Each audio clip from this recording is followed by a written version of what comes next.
Hi, I'm Jim Brickell from Ed Learn Ford Lincoln in St. Catharines, Ontario, and this is Getting to Know Your 2023 Mustang Mach-E all-electric vehicle. For many of you, this will probably be your first electric vehicle, and some things are going to be the same as your conventional gas engines, and some vehicle features are going to be a little bit different. So, this will be an orientation as to where things are located so you don't get lost in your new vehicle. Now, on the driver door, your power windows are in the traditional spots. You have your power mirrors up here. Select which mirror you want. Use the arrows to adjust in the direction that you need them. The one in the upper left corner, that is to power fold your mirrors in. Push it again and they fold back out. Now, an important one for this vehicle, and make sure you're aware of it, is the one in the upper right corner. When the light is on, your rear door's child safety locks are activated. So you'll have to open the doors from the outside to let your children out. Also, when that is activated, the rear power window switches are inactive. So if you've got little ones who like to play with buttons, make sure you activate the child safety locks before you head out. And of course, with adults, you want to turn it back off again. Up a little bit higher, we have your power door locks, and we have the numbers 1, 2, 3. This is the memory sets for the driver's seat. So use the controls on the side of the chair, move it into the position that you like it, push and hold button number 1 until you hear a loud beep, a long beep, and that will have locked in this first seating position. Repeat for drivers 2 and 3. Now, as we head down a little bit lower, on the left-hand side, we've got our max defrost. We also have the headlamps. So I've got it set. It's illuminated for the automatic headlamp position. The lights will come on when it gets dark, and they'll shut off after you shut off the engine. These two plus and minus, that's your panel dim switch. And this one here is the traction control on and off switch. So if you're kind of buried in snow and you want to rock the vehicle out of it, you're going to want to turn off the traction control system. As we pull back to take a look at the steering wheel, on the left-hand side, you've got the controls for cruise control. Now, when you activate cruise control, your main display will change. So you've got the vehicle and it's ready to go. When you get up to the speed that you want it on, you'll set it. And this one here is regarding adaptive cruise control and how far you want to stay behind the vehicle in front of you. The one below, that is our lane keeping system. So when you turn on the lane keeping system, you're on the highway, it'll help keep you within your lane. If you do not signal when changing lanes, your steering wheel will be vibrating to give you an indication there might be something wrong. The something wrong is you did not signal your lane change. So, it's also in a position, depending on how you hold the steering wheel, that you might inadvertently hit that.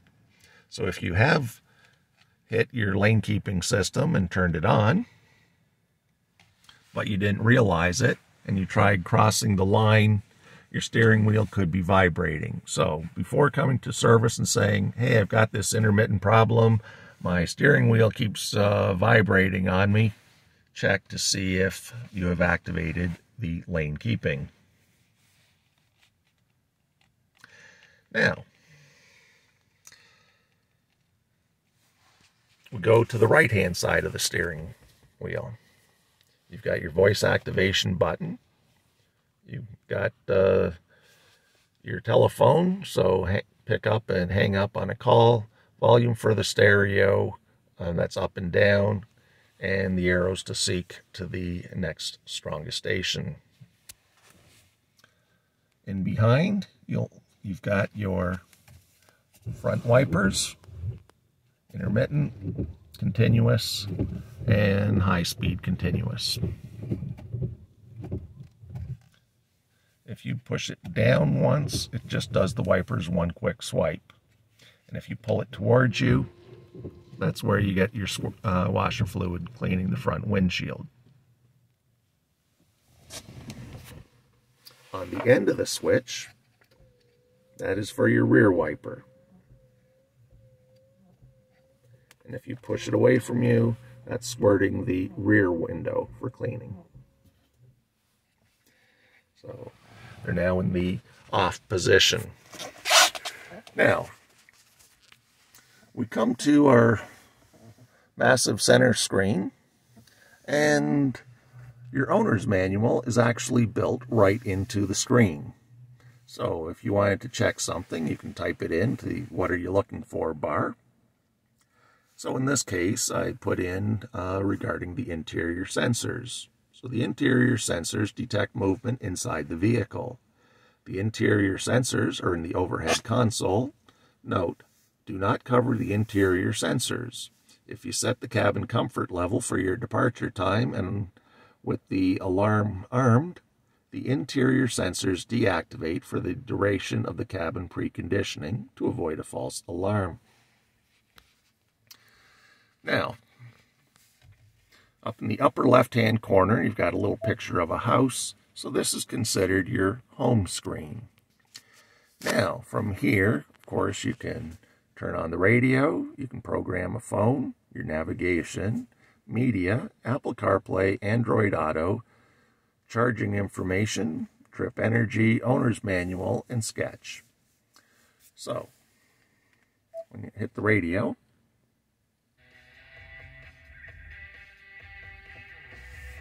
you've got FM, you've got Sirius, and down here you can also turn it off.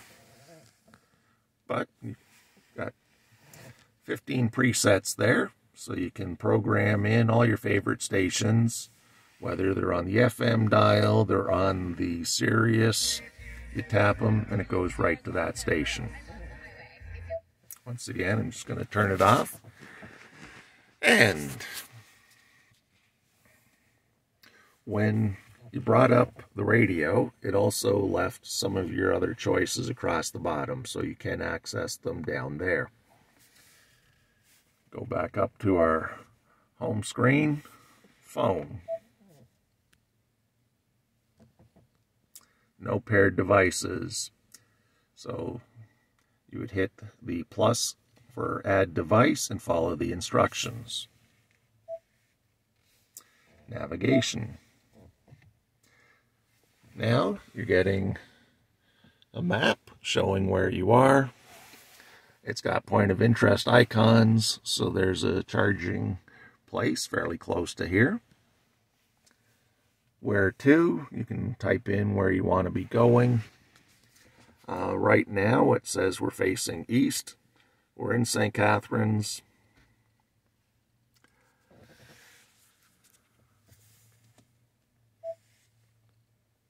After navigation, oops, sorry about that.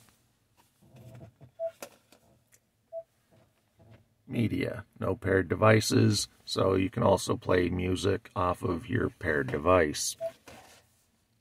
Apple CarPlay, Android Auto, so you can use those and they'll take over the screen.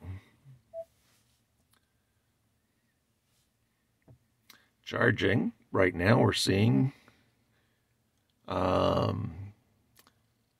you're at 71%, 226 is the estimated range. Your EV driving history can be accessed, your departure and comfort, and your charging locations.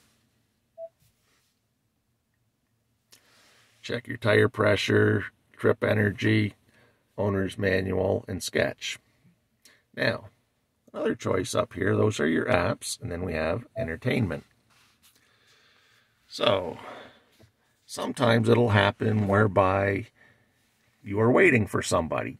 While you're waiting, you don't want to play games on your phone, you didn't bring a book to read, so you've got some nice choices in here. Tiles, blocks, lane change, double sum, Sudoku, jigsaw puzzles, bridge battle. Plenty of games to keep you entertained while you're waiting for your friend. Now, the next button over will bring up a whole new choice of options that can be controlled from your center screen. We've got a picture of a Mustang Mach-E with these buttons up top. You can open the front, you can open the hatch. And when you're driving an electric vehicle, they don't really make any noise, but you can artificially do so. You can choose whisper, which is, of course, virtually no noise. Engage will give a little bit of noise, and unbridled, it's going to simulate noises of a performance vehicle.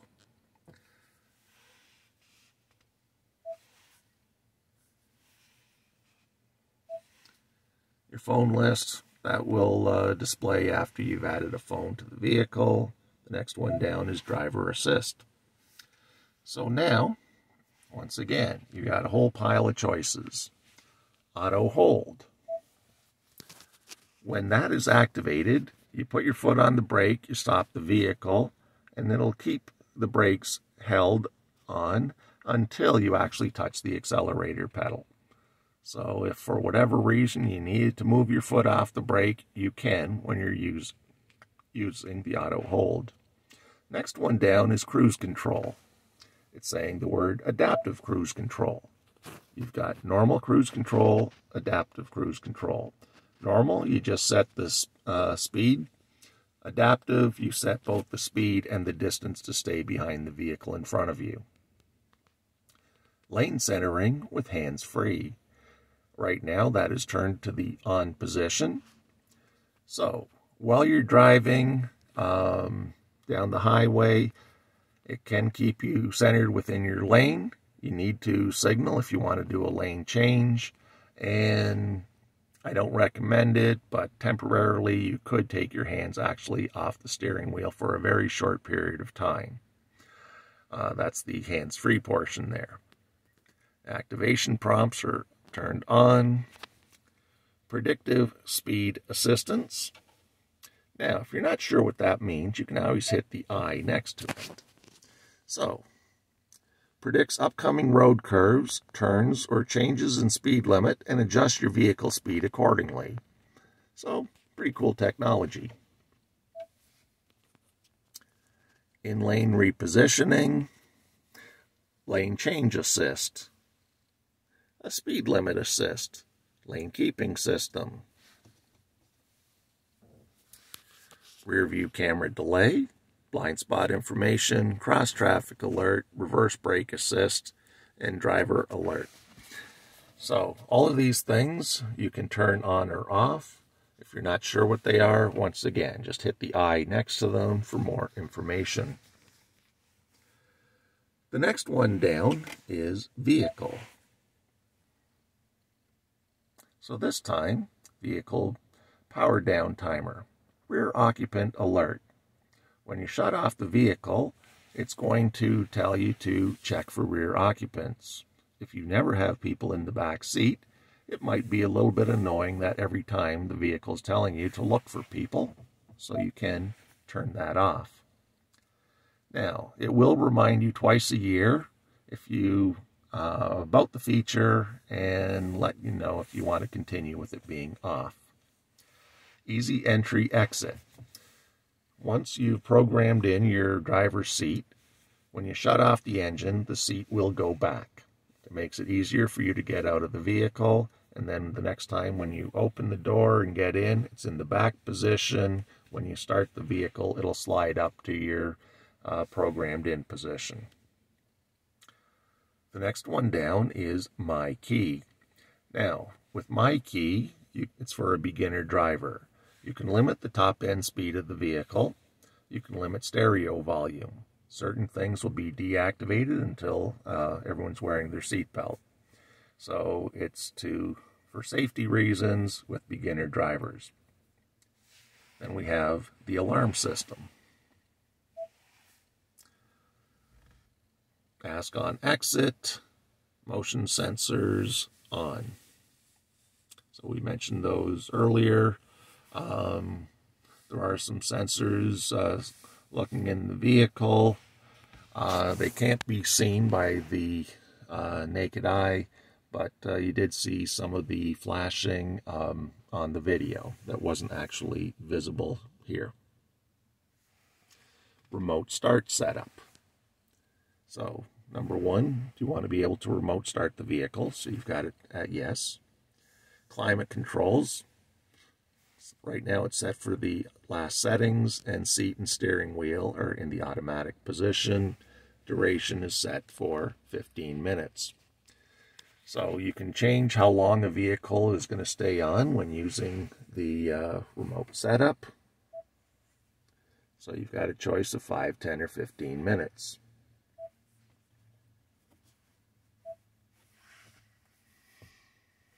Windows. Remote open and remote closed are in the on position. Wipers. Rain sensing wipers are on. Power liftgate. The switch is enabled, so you are able to use the power liftgate. And if for some reason you did not want the rear liftgate to be open, you can disable that. Lighting. Automatic high beam and welcome lighting. They're both in the on position, and your auto lamp delay is set for 20 seconds. So when driving at night with auto high beam, it's dark out, there's no other vehicles around, your high beams will automatically come on. When they detect a oncoming vehicle, they'll automatically go back to regular lighting. If you don't like the high beams coming on and off while you're driving at night, you can shut that off. Welcome lighting. You've got the fob on your person, in your pocket, your purse, in your hand, whatever. As you approach the vehicle, some of the exterior lights will come on to welcome you to the vehicle. Keep scrolling, and we've got plenty more choices here. Locks. Auto unlock, mislock chirp, walk away lock, switch inhibitor, audio feedback, exterior lamp feedback, and remote unlock all the doors, or just the driver door, and a second push of the button would open the rest of the doors. So the choice is up to you. Now we come to mirrors. This refers to the outside mirrors. Autofold, when you shut off the vehicle, get out, and lock the doors, the mirrors will automatically fold in when that is turned to the on position. Door keypad, you can type in a code to get in without the keys. You can set your own code in there. Show the brake coach, low battery, EV driving history. And if you wanted the speedometer in miles per hour, you can turn that on. So a lot of things to learn. A lot of them are under the vehicle section. The next one is general. This is where you choose whether you want English, French, or Spanish, Celsius or Fahrenheit, measurements for your weights,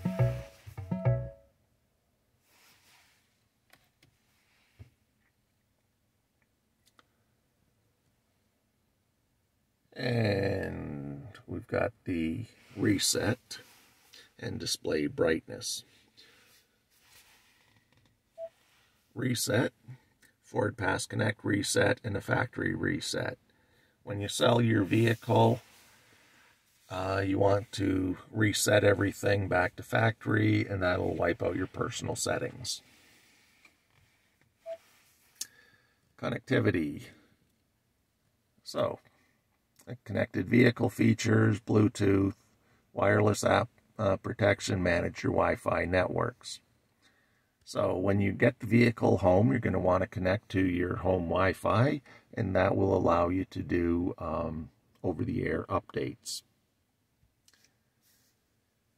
The vehicle can be set up as a Wi-Fi hotspot. Once again, look for the I for instructions, your data usage, and helps gives you a compatible apps list. The software updates that I was just referring to, similar to your cell phone, you can have it set for automatic updates, recurring update schedule. So you're going to push that, you're going to set a schedule. So maybe it's Sunday 2 a.m. And when there's updates, you can get the details by tapping on the update details. Ford Assistant. Vehicle command helps, listen for wake word. You can set up a wake word so you don't have to keep pushing the voice button. Advanced mode, phone confirmation, voice command list. Then you have a valet mode. If you go to a place with valet parking, valet mode, you would enter a 4-digit PIN of your own choosing. That'll deactivate all the personal settings. When you come back out after your meal or whatever you went with valet parking, you re-enter the same 4-digit code to reactivate your personal settings. So we keep going down below. You've got your heating and air conditioning. So right now it's in the off position. Hit plus. You can put the temperature wherever you want it. You can turn on the air conditioning, and you can choose where the air is flowing. So you can have each side of the vehicle at a different temperature. Now, pictures that look like chairs, when it's red, that's the heated seat.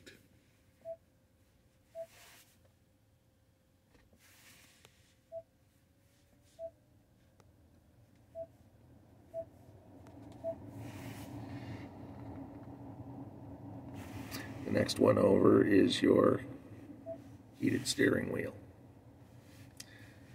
This one is the fan. When you turn the fan off, it turns off the heat or air. Coming back, your shifter is a rotary dial, park, reverse, neutral, and drive, and then a low range. The P, navigate to parking. And it's also a place where you can turn off your rear park sensors. So if, hypothetically speaking, you were towing a trailer, naturally you wouldn't want the reverse park sensors to be on, as there better be something within 6 feet behind you when backing up. And then, of course, your electronic parking brake. So we've covered a lot today. I hope you'll enjoy your new Mustang Mach-E. If you have any further questions, I'm Jim Brickell from Ed Learn Ford, and hopefully you'll subscribe to this YouTube channel.